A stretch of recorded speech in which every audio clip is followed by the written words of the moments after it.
നമ്മുടെ ഇന്ന് കേരള മലയാള സിനിമയിൽ വളരെ പ്രാഗൽഭ്യം തെളിയിച്ചിരിക്കുന്ന ഒരു ഡയറക്ടർ അദ്ദേഹം പറഞ്ഞത്, എനിക്കിപ്പോൾ നല്ല ഇൻകം ഉണ്ട്, നാളെ എനിക്ക് ഈ ഒരു ഇൻകം ഇല്ലാതെ വന്നാൽ എന്നെ സബ്സ്റ്റിറ്റ്യൂട്ട് ചെയ്യാൻ പറ്റുന്ന രീതിയിലുള്ള, എനിക്ക് വേണ്ട എക്സ്പെൻസസ് ഒക്കെ കംപ്ലീറ്റ് ചെയ്യാൻ പറ്റുന്ന രീതിയിലുള്ള ഒരു ഇൻകം കിട്ടാൻ വേണ്ടിയിട്ട് എനിക്കൊരു ബിൽഡിങ്ങിൽ ഇൻവെസ്റ്റ് ചെയ്താൽ കൊള്ളാം എന്ന് താല്പര്യമുണ്ട് എന്ന് പറഞ്ഞു. ഞങ്ങളുടെ ഷൂട്ടിംഗ് സെറ്റിലും ഒക്കെ പോയി പല പ്രാവശ്യം നമ്മളത് ഡിസ്കസ് ചെയ്തു. ഫൈനലി ഒരു ലാൻഡ് ഐഡന്റിഫൈ ചെയ്തു. ലാൻഡ് ഐഡന്റിഫൈ ചെയ്ത സമയത്ത് കുറേ കാര്യങ്ങൾ പറഞ്ഞിരുന്നു. പുള്ളി അത് ചെയ്തില്ല. അല്ലാണ്ട് തന്നെ ലാൻഡിൽ ബാർഗെയിൻ ചെയ്ത് ഉടൻ തന്നെ ആ സ്ഥലം വാങ്ങിച്ചു. ഞങ്ങൾ പ്രപ്പോസ് ചെയ്തിരുന്ന അങ്ങേർക്ക് ഒരു മാസം ഒരു 17 lakhs ഇൻകം കിട്ടുന്ന ഒരു വലിയ പ്രോജക്റ്റ് ആയിരുന്നു. അന്ന് എക്സ്പീരിയൻസ് ചെയ്യേണ്ടിയിരുന്ന കുറെ കാര്യങ്ങൾ ചെയ്യാത്തതിന്റെ ഫലമായിട്ട് ഇങ്ങേര് വാങ്ങിച്ച ലാൻഡിൽ നമ്മൾ ഡിസ്കസ് ചെയ്ത രീതിയിലുള്ള ഒരു പ്രോജക്റ്റ് ചെയ്യാൻ പറ്റിയില്ല.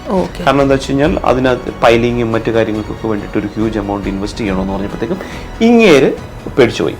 കാരണം ഇത്രയും വലിയൊരു ഇൻവെസ്റ്റ് ചെയ്തിട്ട് ഇതിൽ നിന്ന് എങ്ങനെ റിട്ടേൺ കിട്ടുമെന്നൊക്കെ വിചാരിച്ചിട്ട്. പക്ഷേ അങ്ങനെ ചെയ്ത ഒരു മണ്ടത്തരം എന്ന് തന്നെ എനിക്ക് പറയാൻ പറ്റുള്ളൂ. ഹ്യൂജ് എമൗണ്ട് കൊടുത്തൊരു ഒരു ലാൻഡ് പർച്ചേസ് ചെയ്യാനും അതിനകത്ത് ചെറിയൊരു ഇൻവെസ്റ്റ്മെന്റ് കൊടുത്ത് വളരെ ചെറിയൊരു റിട്ടേൺ ഓൺ ഇൻവെസ്റ്റ്മെന്റ് കിട്ടുന്ന രീതിയിൽ ഒരു പ്രോപ്പർട്ടി ചെയ്തിരിക്കുന്നു. ആള് അങ്ങേര് നിൽക്കുന്ന ഫിലിം ഫീൽഡിലുള്ള 3-4 പേരെടുത്ത് അഡ്വൈസ് ചോദിച്ചു, ഞാൻ ഇങ്ങനെ ഒരു സംഭവം ചെയ്യാൻ പോകുന്നു, അതുകൊണ്ട് എന്തെങ്കിലും എനിക്ക്.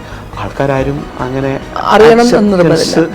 അതാണ് മലയാളിയുടെ ഒരു പ്രശ്നം. കാരണം എക്സ്പെർട്ട് ആയിട്ടുള്ള ആൾക്കാർ പറയുന്ന ഒപ്പീനിയനോടും എക്സ്പെർട്ട് അല്ലാത്ത ആൾക്കാരുടെ അടുത്ത് ചെന്നിട്ടായിരിക്കും ഫൈനൽ കൺക്ലൂഷനിലേക്ക് എത്തുക. ലൈം ലൈറ്റിൽ നിൽക്കുന്ന സമയത്ത് കിട്ടുന്ന ഇൻകം പിന്നീട് റിട്ടേൺ കിട്ടണമെങ്കിൽ അത് പ്രോപ്പറായിട്ടും സ്ട്രാറ്റജിക്കലിയും ഇൻവെസ്റ്റ് ചെയ്യണം. അപ്പോൾ അതിനൊരു നല്ല റിട്ടേൺ കിട്ടും.